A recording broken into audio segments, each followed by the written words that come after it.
Hey guys, this is Brent with Western Equipment, and in this video I'm going to be showing you how to install a horn kit onto this John Deere XUV 835M. Now keep in mind that this kit will also be the same setup and same installation whether you have an XUV 835E, XUV 835M, XUV 835R, and the XUV 865E, 865M, and the 865R. So you have any of those models and you're looking to add this horn kit to those, stick around because this video is for you. Let's get started.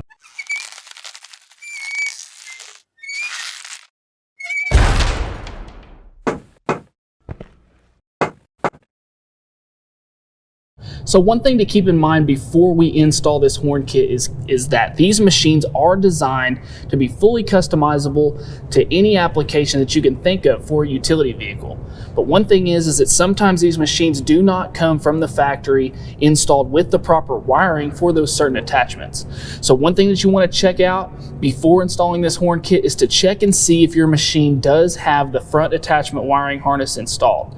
And if it doesn't, I'll put a link in the description below where you can check out the video that I've already done of installing that front attachment wiring harness kit, and also a link in the description below where you can buy that kit if you need it.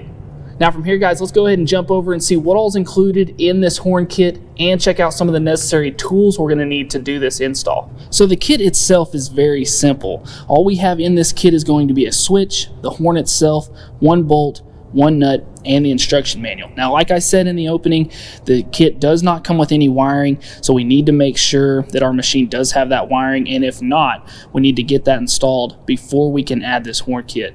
Now, as far as tools goes, we have an 8mm socket, 10mm socket, and a T40 star bit socket here, and our drill. Now the 10mm socket is what we're going to use to install the bolt and nut onto the frame, and then our star head and our 8mm are going to help us in taking off the top dash panel. That way we can get behind and see exactly where our plug is for our switch. So we'll go ahead and start there and go take off that top panel and start installing this kit. Now in your instruction manual, it may tell you in there that you only need to remove this front middle dash cover. You know, facing right here, it has your gear shift in it, and then also a bank of switches or pop outs for switches over here on the right hand side.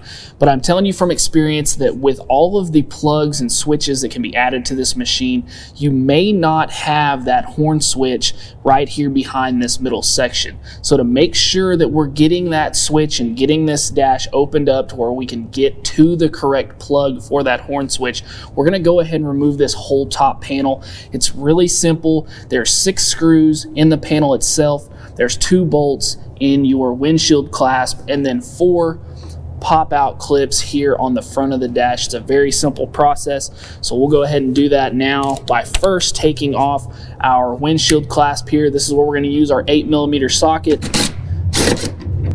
and then next we'll switch over to our T40 star head bit and go ahead and remove these 6 screws.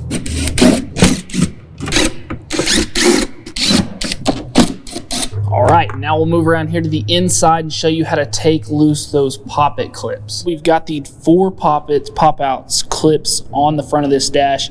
We have 2 over here on the left-hand side of the steering wheel above this switch bank, and then we have 2 over there on the right-hand side of the machine to the right of our glove box. Now, removing these, we can either use such things as a flathead screwdriver or maybe a pocket knife, whatever you can get to work underneath this top little button of this clip, and just work that up and out where you can pull that loose. That relieves the pressure underneath. Then we get that screwdriver or knife, pop those out, and then we'll move around to the other side. Those worked loose, pop them out. All right, then once we've got those loose, our next step is to actually pull this top panel up and off. While you're over here on this side, go ahead and open up your glove box, as it does act as a cover on this top panel. And we'll just go ahead and lift up and out, just like that. Same thing there. Once you get this top side loose, you can kind of pull out and up. Get this part loose here. part gets a little bit tricky, as this junction here is always the hardest to get loose, and we want to be careful so we don't damage our display panel here. So just be easy in pulling this loose here. Get loose on this side, and then just start to slowly work this up and out. And just like that, we've got that panel loose. We can get it out of the way. And then, like I said, what this does is just exposes the whole back side of your dash, where you can see all the multiple plugs, as you can see here, sitting loose. Same thing, there's some over there towards the middle of the dash behind that six panel of pop-outs. So this way we can get back here and find which switch we're looking for. And what we're going to be looking for here is the little tags on the backs on these plugs here. And so you're looking for the one right here that has the little horn symbol. So since this is over here on this side, this is where we're going to be working to install that switch. Okay, so to install this switch, really easy now, especially that we have everything open. We're simply going to reach back behind our pop out, push those fins in to where we can release that. Next, we're going to go ahead and grab our plug here, and what we're going to do is we're going to push that through. Now, one thing that you'll notice about these plugs is that most of them will have grease on the connections whenever they're brand new. If it has been used before, that grease may not be there, but you're going to want to check and look in this plug for the holes that do have your connections. That way you can make sure and line them up with your connections on the back of your switch. Because if we had this flipped over and we tried to install it, we'd be adding these connections into an empty hole here. So we got to make sure that we get that going the right direction. So we're going to want it just like that. Next thing that we're going to do is push this up and through there like that. Take our switch, line those connections up with the connections on the plug, and then just simply push that down until you see that it's fully seated there, and you'll also hear that click. And then next we're just going to push our switch down and in until it clicks and pops into place, just like that. Alright, so our next step is going to be installing our actual horn. And so where you're looking right now in the video is right below the grill and right in front of our radiator. You'll see right in front we actually have this frame piece right here, and you'll see almost in the center of the hood here, or of our grill, we do have one bolt here. It's just a little bit offset to the right from the very center of your machine. Now this is not the hole that we're going to be adding our horn to. We're actually going to go over to the right, and we'll see another hole right here that's going to be where we mount our horn. Now, first thing we need to do is look for our wiring hookup.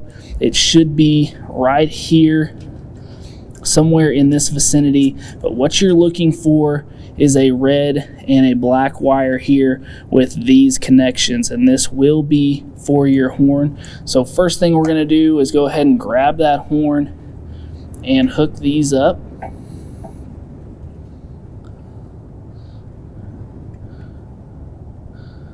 And I apologize for the camera shaking here, guys. We are working in a tight area, so forgive me for that.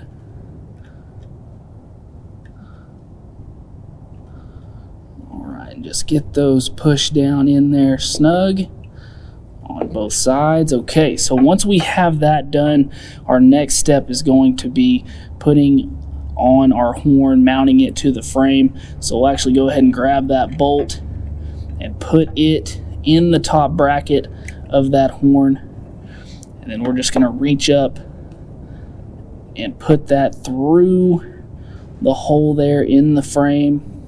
Now, we said in the beginning that we needed our 10mm socket, and that is true, but you're also going to want to have a ratchet for that socket, and then also a wrench there so we can hold that in place just like that.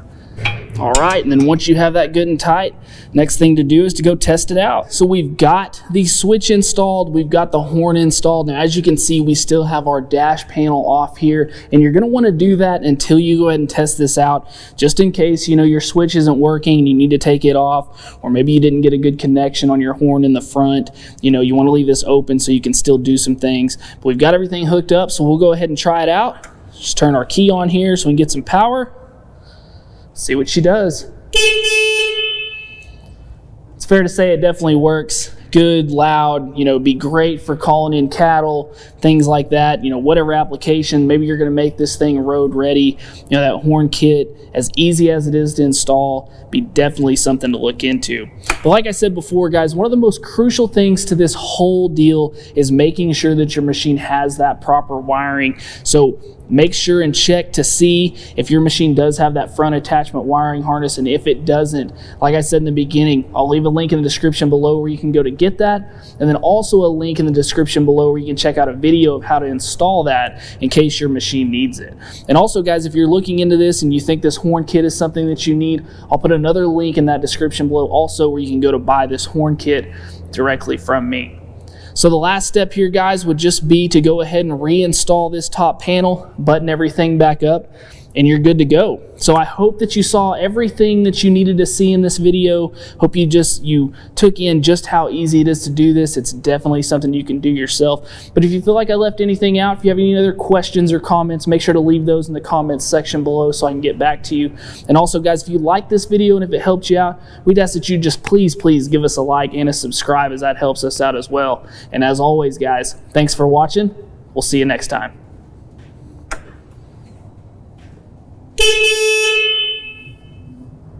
10mm socket, or 10, and just pop out that clip just like that. We can release that and just pull that out. Once again, don't drop it. Sometimes these machines do not come with all the necessary. Hey guys, don't forget to subscribe to our channel and go buy your parts at west-equip.com/parts.